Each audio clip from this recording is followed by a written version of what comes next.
Whoa, how y'all doing out there? This is the Black Effect Enterprise. This is your man Nico B, and this is episode of the Black Effect. Let's go ahead and get into this fourth quarter.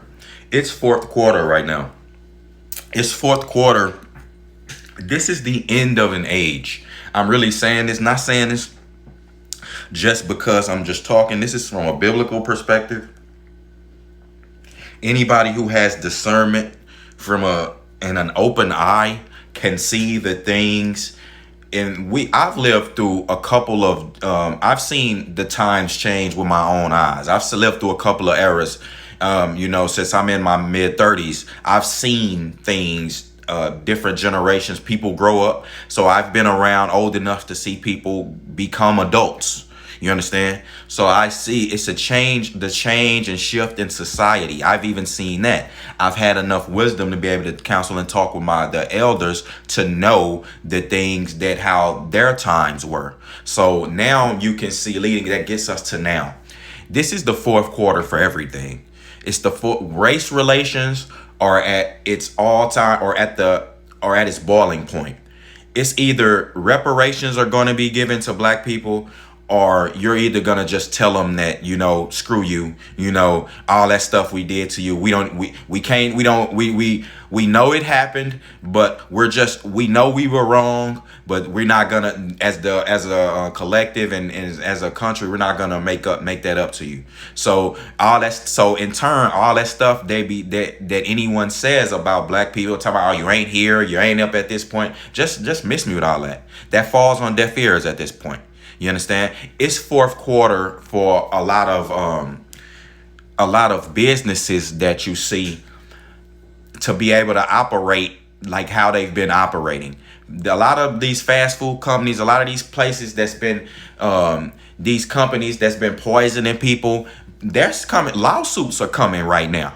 You understand? People are having, like, for this paraquat, all of these things, lawsuits are here. You understand? For these big companies who who've gained all of this generational wealth through ill gain and through slavery and things like that. Your time is coming. That company is you finna get spanked through litigation. You finna have to pay one way or the other. Though you don't want to pay the people who were brought over here on slave ships, the slaves, the people who helped build this country. You don't want to give them their reparations. You're gonna pay one way or the other.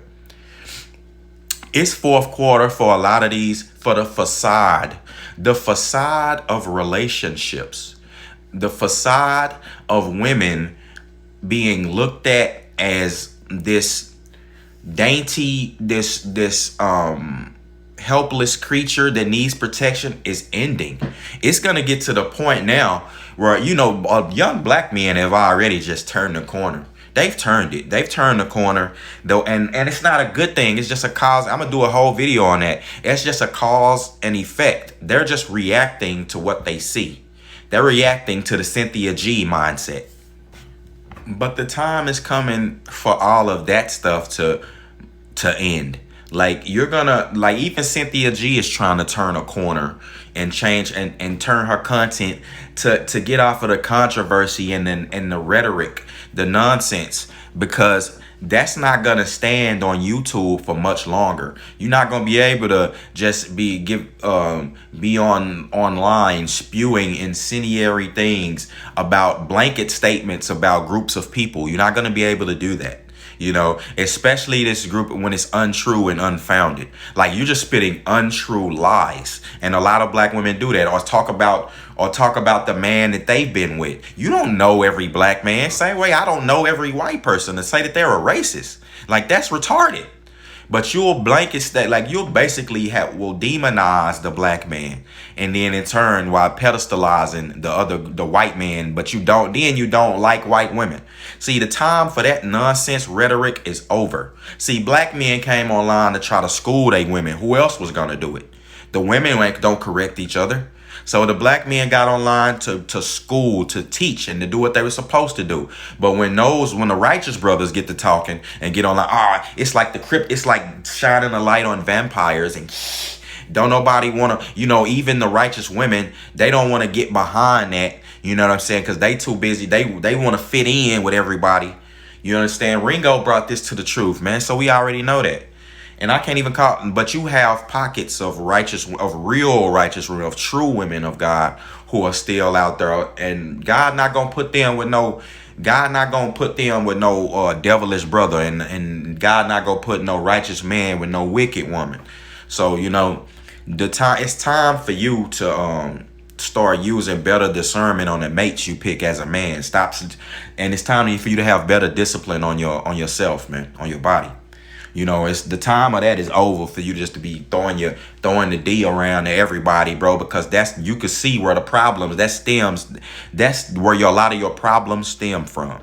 So that's fourth quarter, that shit is over. No, Hove did that. So hopefully you don't have to go through that. We've already been through the cycle of, that's how niggas have learned this. That's how people have learned this behavior, because the generations before have done this.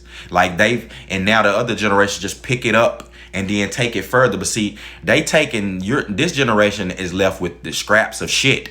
They scraping the bottom of the barrel for shit and then trying to make the best out of that. Nah, just get out of just throw the whole barrel away. You understand? Because right now, a lot of things in black culture that are looked at as champion or as fun or champion, they're toxic. You don't see other cultures trying to revel in being a baby mama. You don't see that. Matter of fact, in China and other cultures like that, once you hit a certain age and you mess up your life, you pretty much, they ostracize you, or they don't necessarily ostracize you from society, but you're given a certain stigma. You have that. You're carrying that.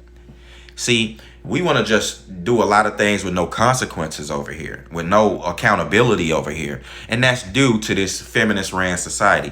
See, it's to come into the fourth quarter of seeing what feminism gets you. Men are not feeling that. Men are not going to benefit from that.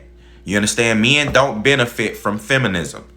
So in turn, real men are learning that. Real men are getting burned. Good men are getting burned by this system and set into place. And they're not going to stand for that too much longer. Like the earth, it's not going to be able to sustain itself. The strong men themselves are going to start subjecting women. They're going to do it themselves. And it's not going to be a pretty sight. So the government, instead of just allowing this chaos to go on, you need to in turn go back to take your hypocritical ass back to the book of the Bible, take your hypocrite ass back to the Lord and go and counsel with the Lord and ask him how these things should be ran. You have God, we trust on the money. God ain't never ordained you to be allowing women to take the man to run to the court to defend themselves, run to the court to just basically use the man, use a good man they're using for 10 years, then run to the court and get a no-fault divorce. No-fault divorce should not be allowed. You should have to have proven grounds if you want a divorce. If you want a divorce this way, you have to prove something. You have to prove there was infidelities, something. There has to be proof.